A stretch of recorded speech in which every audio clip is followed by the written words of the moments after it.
Good morning, YouTube. All right, things are crazy at work. I've got no time to mess around, but we still got to get dinner on the table. I'm going to show you how to do a couple of tricks that will let you have roasted chicken breast that is tender, moist, juicy, and delicious. Best of all, it's easy. All right, let's cook, y'all. We got a family to feed. All right, so we are going to roast some chicken breast. Now, I keep chicken breast at the house all the time. It's one of my favorite things to cook with because it's so flippin' adaptable. You can roast a big bunch like on Saturday or Sunday. I'm actually doing this on a Saturday. Stash it in the fridge, and then you've got the makings of meals, you know, anytime you want to pull it out. First time I do it though, I like to have it, actually, that's the main portion of the meal. So I'm gonna serve the kiddos the roasted chicken tonight as an entree. And then, thank you, buddy. Thanks, Joey. And then the rest of the week, we just kind of keep it in our back pocket, pull out whatever. Actually, don't put it in your pocket. Okay, so I have some hot water right here, about a cup of hot water, and I'm going to add a lot of kosher salt. So, boom. Boom, okay. We're gonna give it a quick stir. We're creating a very quick brine. And I have hot water because I want to do what I can to start dissolving the salt. It's not going to dissolve entirely, but it'll get close. So that goes right in there. I'm going to get a little more water. And this time, so there's all the salt. Now I'm adding cold water. What I'm after is something that's about room temperature. I took the chicken out of the refrigerator a few minutes ago, and you want to kind of let it come up to room temperature before you throw it in the oven. I've got a nice hot oven we're going to roast this in. But letting it come up to room temperature means it requires less time in the oven, okay?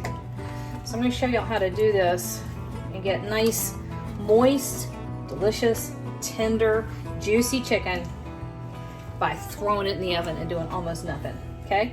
Don't skip this step. This is the brine, okay? We're going to give it 15 minutes. All right, so we have allowed our chicken, 15 minutes. And for this next step, I'm throwing it on this rack real quick, just because I actually had the rack set up sitting here for something else, which also involves chicken, so we'll be doing that in a second. But you want to dry them off.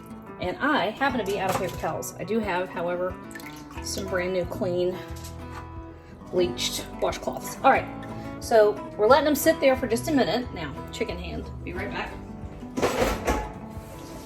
If your chicken is not dry when it goes into the oven, it's not going to brown correctly. So if you have paper towels, you can use paper towels to block the chicken dry, you know, get as much of the moisture off as possible. I happen to buy, I don't like paper towels all that much, but I happen to buy these things by the bundle.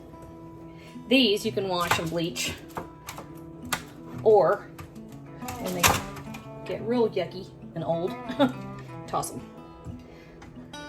So blot dry your chicken. You also don't want to crowd your chicken too much.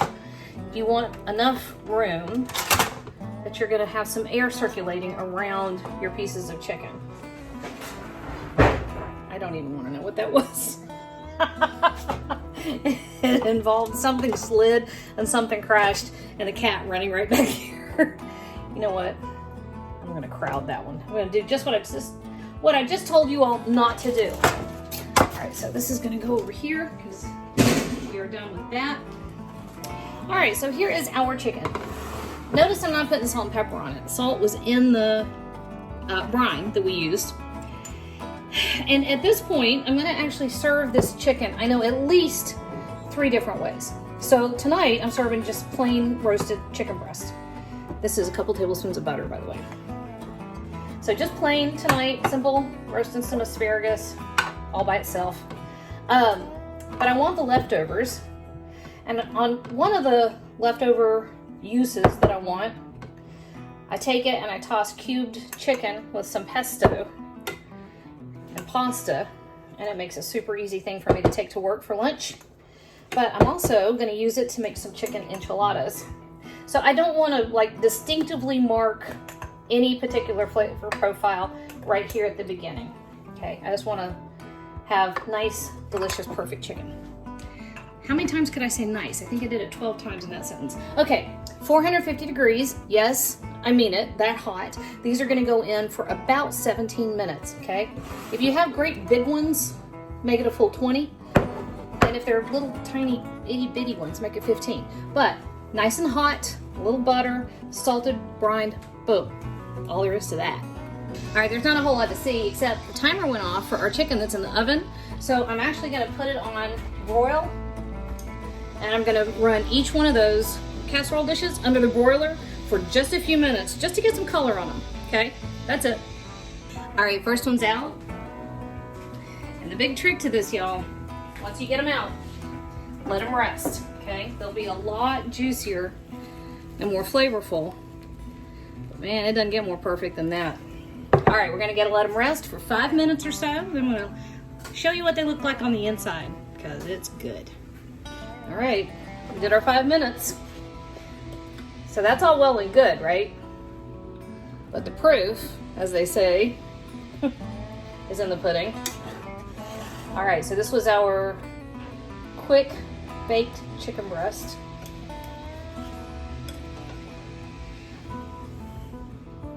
That's pretty perfect, y'all. The light looks a little weird. Wait a minute. Oh, check that out. Lighting. And oh yeah, that's perfect.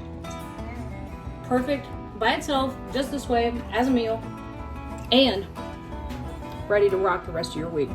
That's how you do it.